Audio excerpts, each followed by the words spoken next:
di sekolah teologi. Lalu suami banyak bergumul di pelayanan luar, menggembalakan, merintis gereja, dan sebagainya. Tetapi suatu waktu Tuhan bicara kepada kami tentang jiwa-jiwa yang belum diselamatkan. Lalu mulailah kami lebih fokus dan terlibat kepada pelayanan jiwa, dan akhirnya suami saya yang pada waktu itu juga sudah bersama-sama dengan saya di pendidikan teologi mengundurkan diri dan masuk ke dalam full time pelayanan penjangkauan. Lalu tibalah kami di Banyumas. Banyumas itu sebenarnya tempat kelahiran dari suami saya. Kami menggumuli pelayanan dan Tuhan menaruh jiwa-jiwa Banyumas yang belum dijangkau dalam hati kami. Akhirnya kami pindah ke Banyumas. Suami saya sebenarnya itu yang lebih banyak dikenal Pak Irwan sebenarnya di PGDP. Karena saya kurang banyak waktu untuk di sosmed, tapi suami saya banyak terlibat di sana dan lebih banyak berbicara tentang penjangkauan jiwa.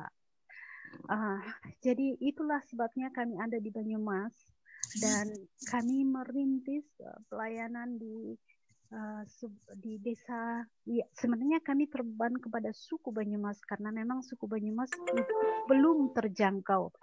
Ada sekitar 8 juta dan 0,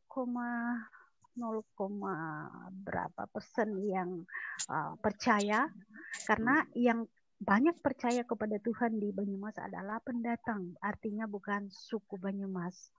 Jadi kebanyakan dari Jawa Tengah, dari Jogja, dari Solo, dari Salatiga, kemudian banyak juga yang dari barat, ya dekat-dekat kami di sini seperti dari Ciamis, dari Banjar.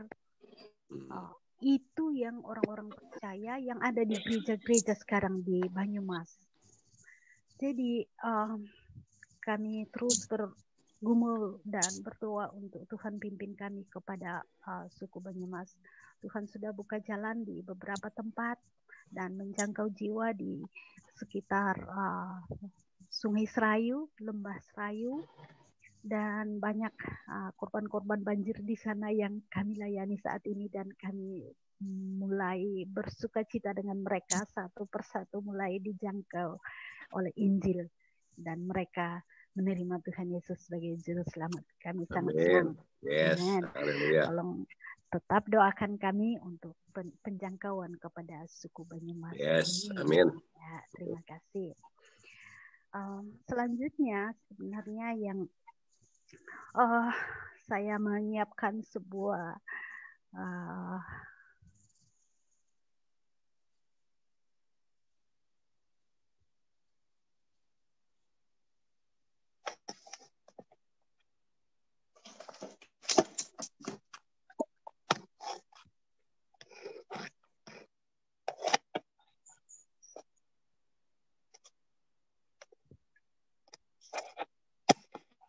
belum bisa ya, belum dilihat ya Pak.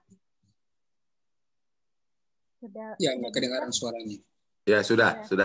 Ya sudah ya Pak. Oke, mungkin saya kasih.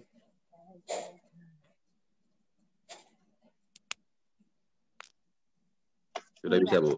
Bisa ya. Ya. Oke. Jadi berpikir juga sementara kita terus berjuang untuk penjangkauan jiwa ya Bapak Ibu, karena memang masa-masa ini adalah masa yang Tuhan berikan bagi kita untuk menjangkau jiwa. Saya sering kalau saya sudah lelah, biasanya apa yang saya putar adalah YouTube, dan saya mulai mendengar tentang kisah-kisah pertobatan dari para murtadin. Dan kita berbahagia kalau satu orang diselamatkan, kata firman Tuhan, ya malaikat di surga bersorak-sorai kalau satu jiwa diselamatkan, maka kita pun yang di bumi ikut bersukacita. Jadi di tengah-tengah masa pandemi ini saya berdoa dan meminta bahwa Tuhan bukakan bagi kami apa yang kami harus lakukan, apa yang harus kami jalani dalam kehidupan ini di masa pandemi ini. Selain yang kami sudah digedor setiap hari dari pemerintah kami, bukan lagi 3M, tapi sekarang 5M. Ya, Bapak Ibu. Tapi kami juga punya kehendak Tuhan bagi kami. Kita punya kehendak Tuhan bagi kita di masa pandemi ini. Oleh sebab itu, mungkin salah. Oke. Tidak seharusnya begini. Oke, Pak. Bisa lihat ya, Pak? Bisa, Bu. Okay. Jadi di masa kesusahan kita pada saat ini, ya saya pikir semua orang susah ya, atau tidak? Apa hanya beberapa, atau tapi yang saya tahu bahwa memang kita semua susah di masa pandemi. Tapi di tengah-tengah masa pandemi, apa yang menjadi kehendak Tuhan bagi kita? Ini yang saya mau share dengan Bapak Ibu sekalian, yaitu apa? Menikmati kasih Bapa Surgawi.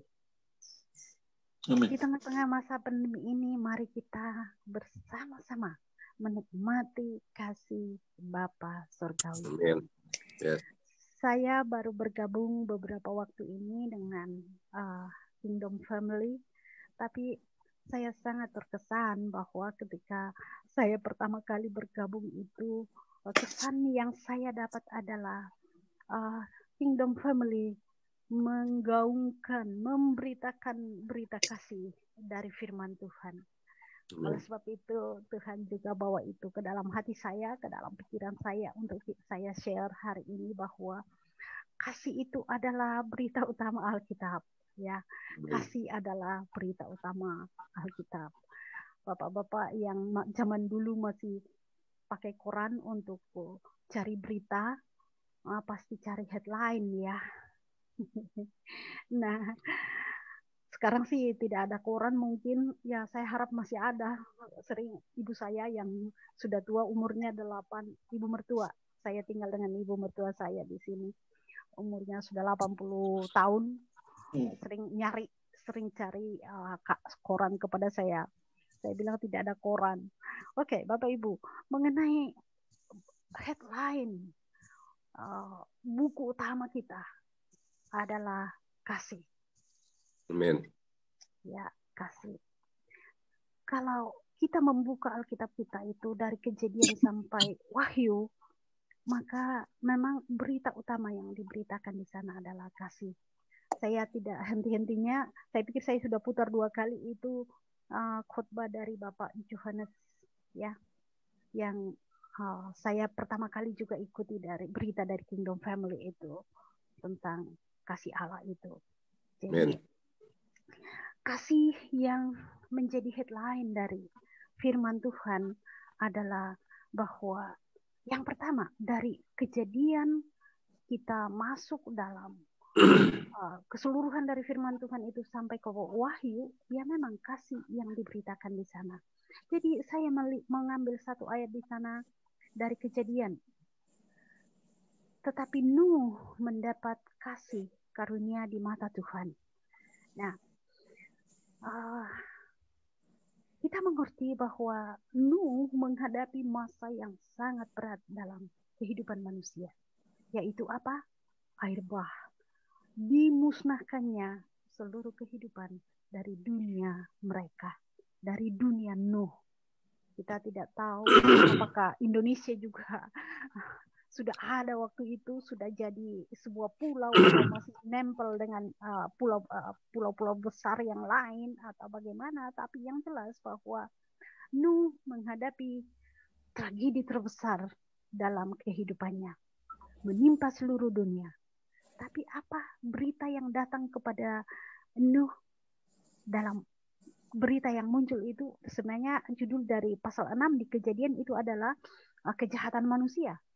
Tetapi ayat 8 dikatakan, tetapi Nuh mendapat kasih karunia di mata Tuhan.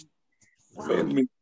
Luar biasa. Di tengah-tengah kejahatan manusia yang harus dimusnahkan dari dunia ini.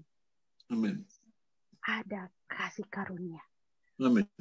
Turun ke atas siapa? Turun ke atas Nuh. Amin. Seorang yang ya saudara-saudara kita seberang mengatakan nabi, ya karena memang Amin. hanya tidak menulis saja ya, kemudian kita tidak. Tapi saya yakin kalau Nabi Nuh itu menulis, luar biasa mungkin berita yang dia sampaikan kepada kita. Tapi saya pikir ini sangat cukup untuk dia, kita mengerti tentang dia yang namanya Nuh adalah mendapat kasih karunia di mata Tuhan, dan kita sudah tahu ceritanya ya. Amin. Kasih karunia, saya cari-cari pengertiannya. Wah, saya kembali ke sini karena dasarnya saya cari-cari Pak Irwan itu dan ngobrol ke Pak Irwan tentang grup ini, ingin bergabung sana sini karena apa? Saya ingin belajar lebih dalam bahasa Inggris. Jadi muncullah saya mencari-cari istilah-istilah itu. Oh, kasih karunia diartikan dalam bahasa Inggris graciousness. Ibu Jeti, kalau saya salah pengucapan tolong diperbaiki ya Bu. Graciousness, kindness, well favored. Waduh, inilah yang kita dambakan di masa pandemi ini. Kita mendambakan kasih karunia Tuhan, graciousness, kindness, dan well favored dari Tuhan. Aduh, graciousness itu mungkin kita sudah mengerti bahwa graciousness artinya sesuatu yang kita terima tanpa kita berusaha, sesuatu yang kita terima secara percuma. Nah, tentunya bahwa untuk Nuh dia bisa diselamatkan bukan karena ya memang dia orang baik ya, tetapi karena memang kasih karunia Tuhan. Dan ini juga yang berlaku bagi kita ya, bahwa bukan karena kebaikan kita, bukan karena pelayanan kita, bukan karena apa yang kita buat seperti yang digaungkan oleh saudara-saudara kita seberang, tetapi karena kasih karunia kita diselamatkan. Karena kasih karunia Nuh diselamatkan dari malapetaka air bah itu. Sama, kasih karunia yang sama juga menyelamatkan kita dari dosa-dosa kita, dan kita menjadi anak-anak yang kekasih bagi Tuhan. Bapak Ibu, rata-rata kita di grup ini sudah cukup umur lah.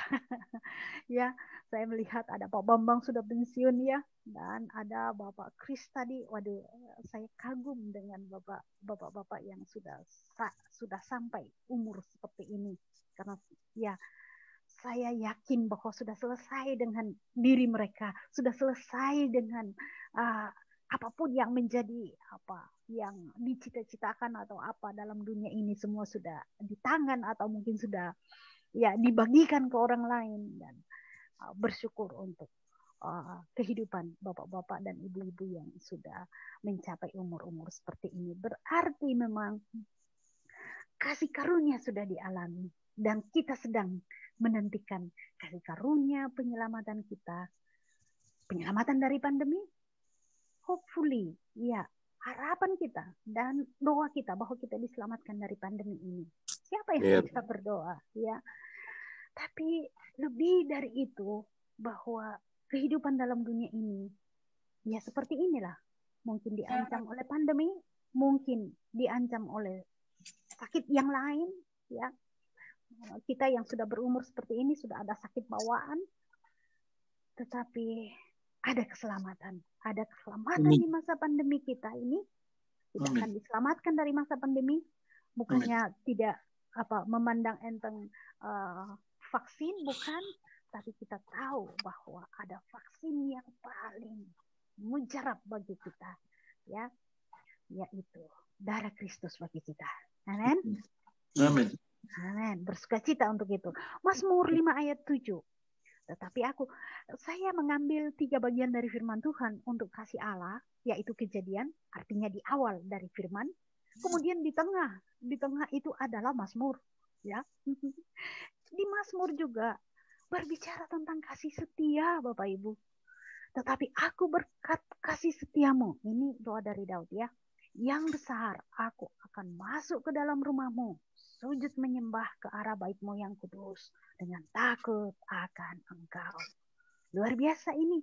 Jadi headline Alkitab tentang kasih kita sudah lihat di bagian awal, sekarang kita lihat di bagian tengah. kasih setia. Kasih karunia sekarang dipakai istilah yang lain adalah kasih setia. Dan Bapak Ibu pasti saya sudah tahu bahwa kasih setia disebut chesed. Nah, chesed ya. Goodness or kindness. Waduh, luar biasa ini. Chesed, Bapak Ibu sudah tahu bahwa ini adalah kasih setia dari Tuhan yang tidak menuntut balas. Dia hanya beri dan beri saja. Amin. Ya, itulah goodness-nya Tuhan, itulah kebaikannya Tuhan, itulah kindness-nya Tuhan. Dan dia beri tanpa mengharap balas dari kita. Ya, kita bersyukur bahwa kita rata-rata di sini dipanggil ke dalam pelayanan. Dan sering pelayanan itu menjadi apa yang kita pikirkan bahwa sesuatu yang kita bisa berikan kepada Tuhan. Ya, semoga Tuhan menolong kita supaya pelayanan kita, devotion kita kepada Tuhan adalah persembahan yang murni. Amin. Ya, tidak menuntut tidak menjadi suatu kebanggaan atau apapun. Semata-mata hanya karena kasih kita ingin membalas kasih Tuhan kepada kita yang sudah mati untuk kita. Tetapi memang Tuhan punya chesed bagi kita. Tuhan punya goodness bagi kita. Raja Daud mengalami hal itu dalam kehidupannya. Kalau kita mengatakan bahwa Raja Daud mungkin dia adalah orang yang paling dikasihi Tuhan ya. Saya pikir Pak Darwin kemarin mengatakan bahwa Daud adalah orang yang berkenan di hati Tuhan, betul, iya. Namun kalau kita juga melihat bahwa dosa yang dilakukan Raja Daud, waduh, begitu jelas, tidak tertutup-tutupi. Dan mungkin kita menutup muka kita kalau kita ditanya bahwa apakah dosa Daud, atau kita harus menjelaskan kepada jemaat kita atau orang-orang yang kita bina tentang dosa Daud. Tapi yang jelas bahwa kasih setia Tuhan dia alami dalam hidupnya. Mungkin seperti yang biasa kita dengar bahwa justru karena kita paling berdosa maka kita mengalami kasih setia Tuhan paling besar. Amin, Bapak Ibu. Amin. Amin. Kita paling berdosa maka kita mengalami kasih Tuhan paling besar. Oleh sebab itu memang hal yang sangat menguatkan kita, menyemangati kita di masa pandemi adalah bahwa kita menikmati kasih Bapa Surgawi. Amin. Yes. Amin. Amin. Bapak Ibu. Amin. Amin. Ya. Berikutnya saya lihat untuk screen saya yang kedua. Nah, ini settingannya kok menjadi seperti ini. Aduh. Saya harus back. Wow, how can I go back?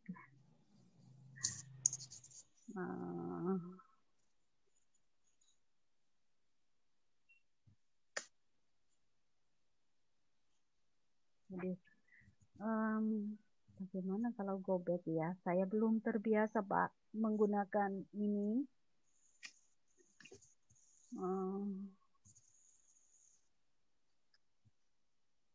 Oke, saya pikir saya share ulang.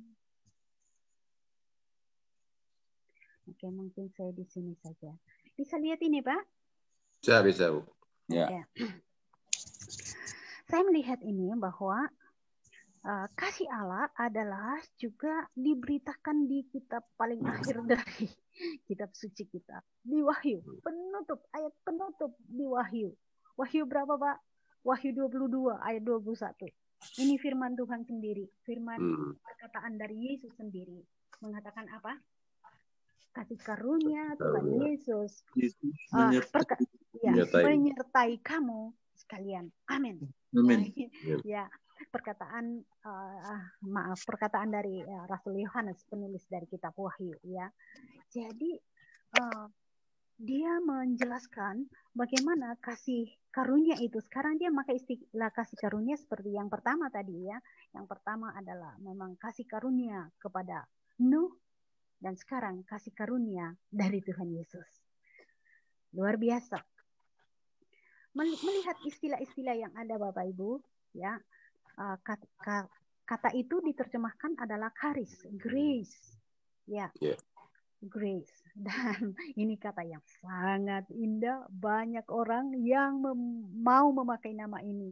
Tidak beruntung laki-laki yang tidak pakai nama ini, karena kebanyakan perempuan yang pakai nama ini. Mungkin Pak Steve, kalau mau Pak diganti namanya Pak Steve jadi Grace Steve gitu.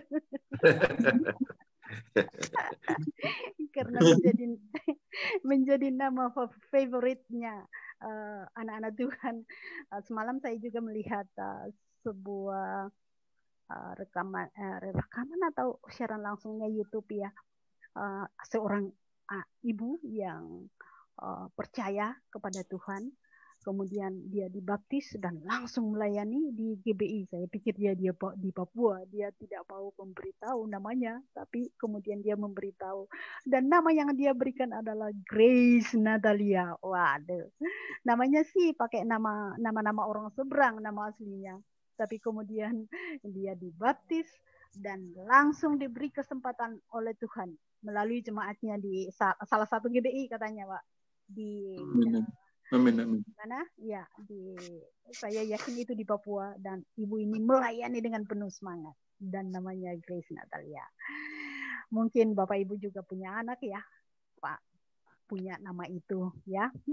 Grace. Apa itu grace Bapak Ibu? A gift or blessing brought to man by Jesus.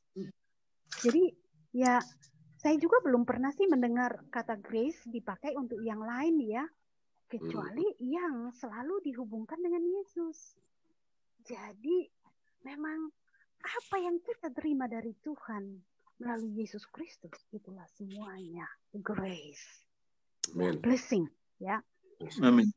Blessing yang kita terima melalui Yesus. Arti yang lain itu adalah divine influence upon the heart and its reflection in life. Divine influence, mungkin Ibu Jeti apa artinya itu divine influence ya Ibu ya?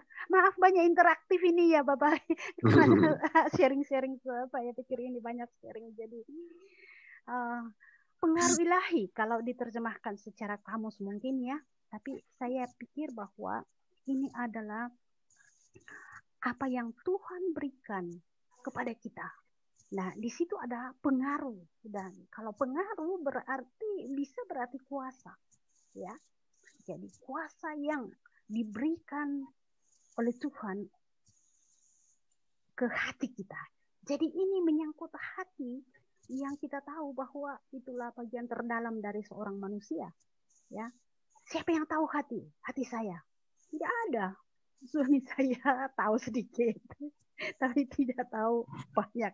Yang tahu paling dalam hati saya adalah Tuhan Yesus. Amin. Yes. Dan kita semua begitu ya. Orang di sekitar kita mungkin tidak tahu dan tidak memahami kita, tapi syukur pada Tuhan. Reflection in life, dan apa pancarannya mungkin ya, atau bayangannya dalam kehidupan kita. Artinya bahwa grace itu muncul dilihat orang lain dalam kehidupan kita. Amin. Jadi apa tandanya bahwa saya ini percaya kepada Yesus? Ya, orang melihat bahwa ada grace, ada kasih dalam kehidupan saya, ada charis, ada hal yang bisa berpengaruh kepada orang lain dalam kehidupan saya. Graciousness, ya mungkin itu kata bendanya saja ya, graciousness. Juga berarti gratitude, ya. Gratitude saya pikir lebih kepada ucapan syukur dari hati kita, dari hati yang diubahkan oleh kuasa Roh Kudus. Amin. Orang yang tidak memiliki kuasa Roh Kudus, atau orang yang belum diubahkan menjadi baru dalam kuasa Roh Kudus, tidak bisa memiliki gratitude dalam kehidupannya. Jadi mungkin lawannya dari gratitude berarti apa? Grundel mungkin. Apa orang-orang seperti orang Israel yang di perjalanan itu mereka mengeluh ya, dan saya pikir bahwa tidak ada Bapak Ibu yang mengeluh lagi tentang kehidupan ini.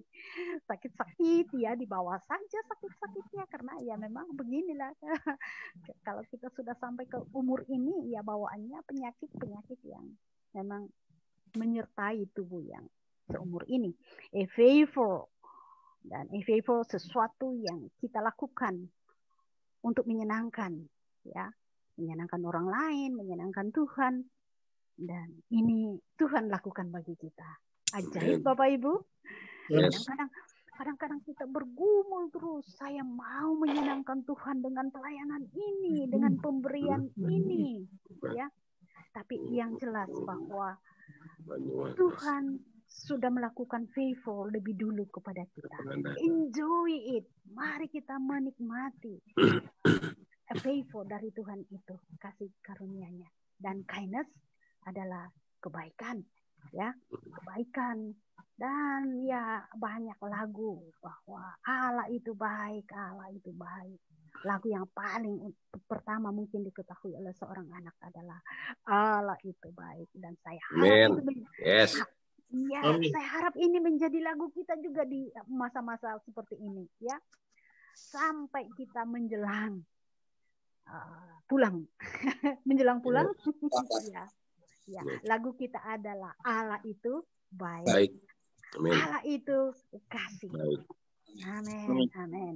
Bersuka cita kita. Amin. Amin. Yang berikut adalah bahwa kita, kehendak bagi kita di masa pandemi adalah berdoa. Makanya saya sangat menyambut dengan senang hati untuk bisa share pagi ini karena memang saya ingin berdoa. Kami berdoa di rumah dengan suami dan anak-anak. Namun ya karena melihat setiap hari, kadang-kadang kita mau makan, kita mau berangkat, doa dulu, ya terus memang dilakukan. Dan bersyukur bahwa Tuhan melebarkan wilayah doa kami sekarang dengan Bapak Ibu di grup ini. Puji Tuhan, terima kasih.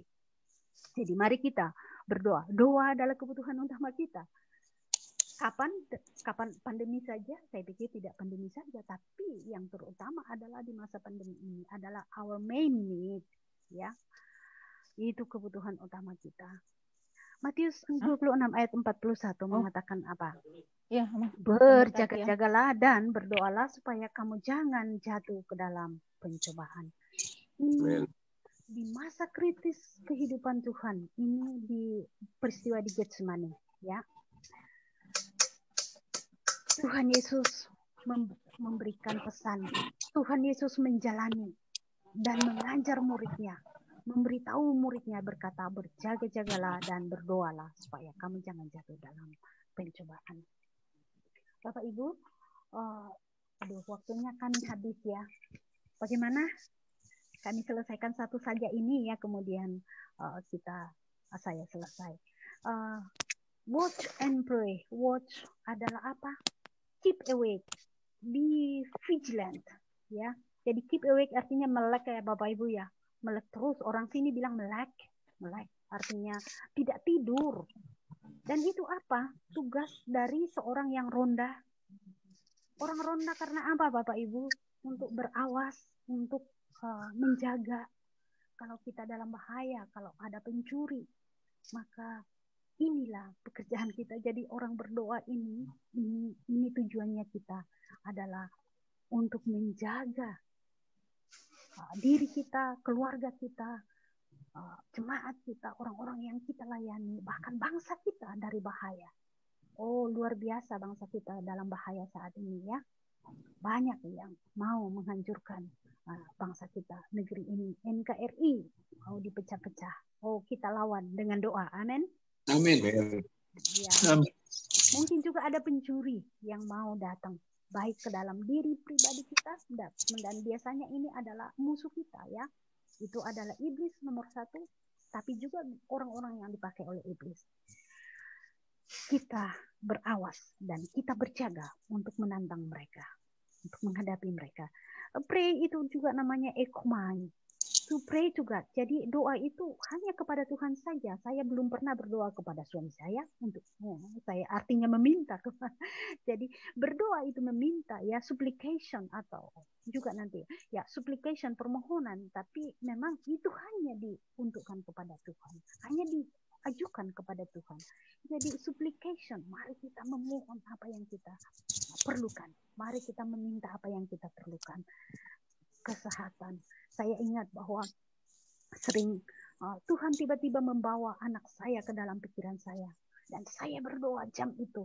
Kemudian saya cek apa yang terjadi dengan kamu di jam ini atau menit ini. Dan dia beritahu saya, oh ada saat-saat di mana anak kami mau menghadapi situasi yang susah atau berjalan di jalan yang berbahaya. Tapi Tuhan, kami mendoakan dan Tuhan melindungi. Tuhan menjawab permohonan kita. Amin. Amin. Amin. Dan juga ini worship. Kita sudah sangat lakukan ini, selesai setengah jam kita lakukan buat supplication kita, untuk worship kita, untuk pray to God. Ya. Dan Tuhan akan menjawab doa-doa kita, menolong kita. Ada satu yang dikatakan tadi, supaya kamu jangan jatuh ke dalam pencobaan. Jatuh ke dalam pencobaan itu bukan kita dijatuhkan, tapi sebenarnya itu kita menjatuhkan diri ke dalam pencobaan. Artinya to go enter, masuk, itu sebuah kata kerja. Jadi itu pirasmos atau pencobaan disebut pirasmos atau probation, ya, trial, temptation, calamity, affliction, semua itu dilakukan oleh musuh-musuh kita terhadap kita, ya.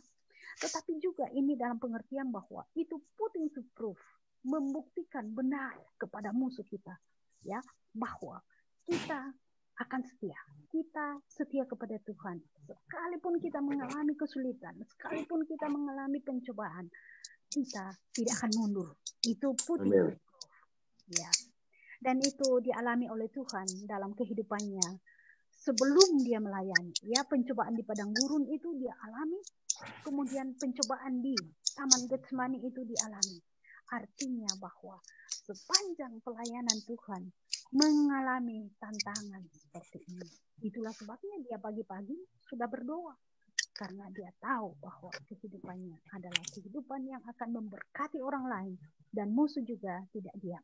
Mari kita terus berdoa ya Bapak Ibu ya. Saya senang bahwa kita semua bisa bangun dan berdoa. Kita doakan juga supaya kita bertambah dalam kelompok ini, karena semakin banyak yang berdoa, maka semakin banyak yang bisa dijangkau bagi Tuhan. Amin. Amin. Terakhir, the will of God for the kingdom family. Ya, Bapak Ibu ya, kita terima ini. Kita sebagai kingdom family, kita terima will of God for us. Satu, to enjoy the love of God. Waduh, ini yang kita mau ya. Mari kita menikmati kasih Tuhan dalam hidup kita. Apapun yang terjadi, pandemi, iya pandemi, tapi kami bersuka cita karena kami memiliki kasih Allah dalam hidup kita, dan kita mau bagi juga kasih Allah itu. Kemudian to pray, kita berdoa. Saya tutup dengan orang misi itu tidak puas kalau tidak menyinggung satu ayat misi. Karena begitu besar kasih Allah akan dunia ini, sehingga Ia telah mengaruniakan anaknya yang tunggal, supaya setiap orang yang percaya tidak binasa, melainkan beroleh hidup yang kekal. Amin. Amin. Dan ayat yang menjadi satu bagian dari renungan kita adalah berjaga-jagalah dan berdoalah supaya kamu jangan jatuh ke dalam pencobaan. Kalau ini bisa menjadi ayat hafalan kita hari ini, supaya kita juga lakukan, ini yang saya berikan kepada kita. Mari kita berdoa Bapak Ibu. Ya. Amin. Bapa Surgawi, kami bersyukur karena kami menikmati kasih-Mu dalam kehidupan kami. Terima kasih untuk kasih yang diberikan kepada kami melalui Yesus Kristus yang sudah mati bagi kami di atas kayu salib.